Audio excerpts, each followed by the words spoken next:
Bismillahir-Rahmanir-Rahim. Every society, community, even every family needs some intelligent, level-headed people that can help that group solve their problems, find solutions, and use their minds in a creative way. One of the people who was extremely gifted in this was a man by the name of Iyas ibn Muawiyah Al-Muzani. He was a tabi'i, and from a very young age, his intelligence became known, it became prominent. When he used to go to school, he had some non-Muslim teachers as well. He had a non-Muslim math teacher, and one day that teacher had invited some of his friends and they were having a chat. And during that discussion, they were saying, you know, these Muslims, they say some pretty weird stuff. They say that, you know, when they will enter into Jannah, then in Jannah you don't need to go to the bathroom and you can eat whatever you want. They said, that doesn't make sense. How can you eat and drink and never have to go to the bathroom? So they were having this discussion amongst themselves, and this young boy Iyas was doing his work, but he overheard them. So he went up to the teacher very respectfully. He says, if you give me permission, can I say something? He said, sure. He said, I heard your discussion and I'd like to ask you a question. That is, all the food that you eat, is all of it passed out when you go to the bathroom? He said, no. He said, so what happens to the food that is not passed out? He said, well, it's used in your body. He said, well, if Allah subhanahu wa ta'ala can use some of the food and make it a part of your body and make it utilized by your body, is He not capable of taking all the food and using it in your body? And they didn't have an answer for that. They said, you know what, you're right. So from that age, people could see that this child is gifted and has that mind. And that's exactly what Umar bin Abdul Aziz rahimahullah was thinking when he became the ruler of the Muslim world. He called one of his governors, Qadi ibn Artah, who was the governor of Basra, and said, look, Basra needs a good judge. So here are two people. I want you to speak to one of them and actually speak to both of them and make one of them the judge of Basra, the head judge or the judge of the Supreme Court of Basra. So the governor Adi, he called Iyas ibn Muawiyah, was one of them, and the other his name was Qasim ibn Rabi'a. So he said, look, I'd like to make one of you a judge of our courts. So both of them said that, well, the other one is more eligible. Even though being a judge was a position of great honor, it was also a position of great influence and wealth and all of those things. But neither of them wanted to accept that because neither of them wanted to answer in front of Allah subhanahu wa ta'ala in Allah's court. So right away they both said that, no, my friend here, he is more eligible and just choose him, pick him. So Iyas ibn Muawiyah said that, I have an idea.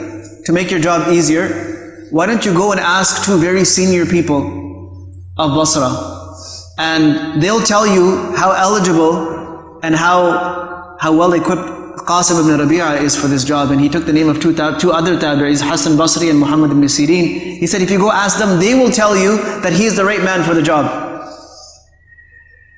And he took their name on purpose because they didn't really know him.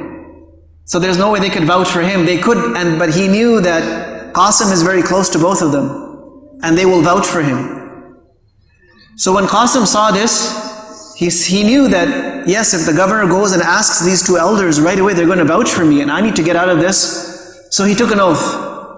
He said, Wallahi, Iyas is more eligible than me for this task. Now when the governor heard his oath, he says to Iyas, well, he's taken an oath and he can't be lying. And he said that, look, if I'm speaking the truth and you believe me, then you have to appoint him. And if I'm lying, well then I'm a liar, and you cannot make a lying person a judge. So you have no choice but to elect him as your judge. Now Iyas found himself cornered a little bit, but he knew how to get out. He said, look, it's like this. You took a man and you put him at the edge of Jahannam, and he's just about to topple over. So a man in that position will say anything to get out of that position, to be saved from that, from being pushed into that pit. And if he has to take a false oath, he will. And he will be saying to himself that, look, let me take this false oath, I'll make istighfar, I'll ask Allah to forgive me, but there's no way I can get forgiveness for this if I make a mistake as being a judge. So he used this oath to escape from this position. Now the governor is listening to this debate going on between them, and he said to Iyas, if you're clever enough to figure out what he just did, then that makes you the eligible person for this position. I am now appointing you as judge.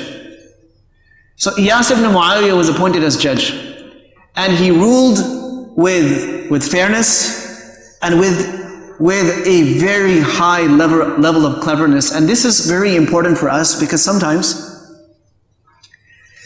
Allah has given us the mind, He's given us the brain, but we don't use it creatively. We limit our thinking, and we think in a very narrow scope with a tunnel vision, and we don't see things that actually are there. And that's why sometimes we have trouble in our school, sometimes we have trouble in our religious subjects, and sometimes we have trouble in life. It's just we're not thinking enough. And these people taught us how to do that.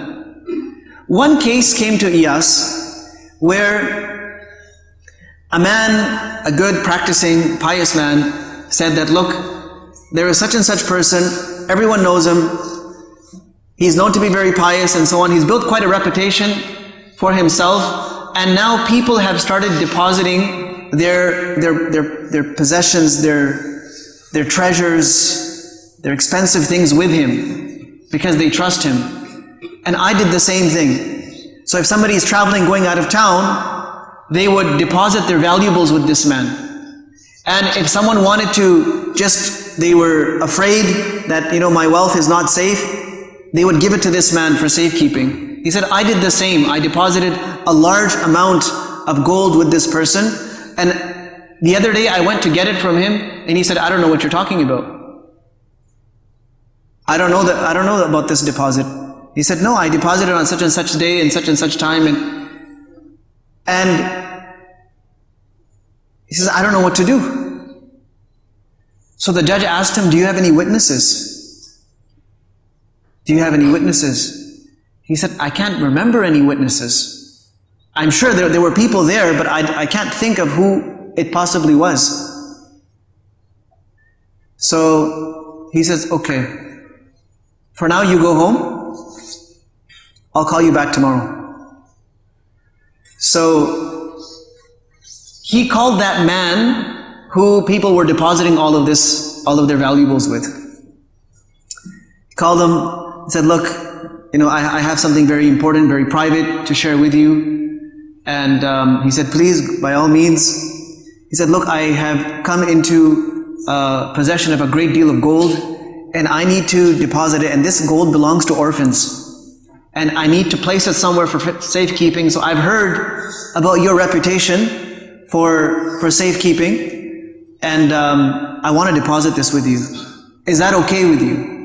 He said, absolutely, no problem. Anything for you. Allah has given me tawfiq to do khidmah for people, and I'm happy to help people out.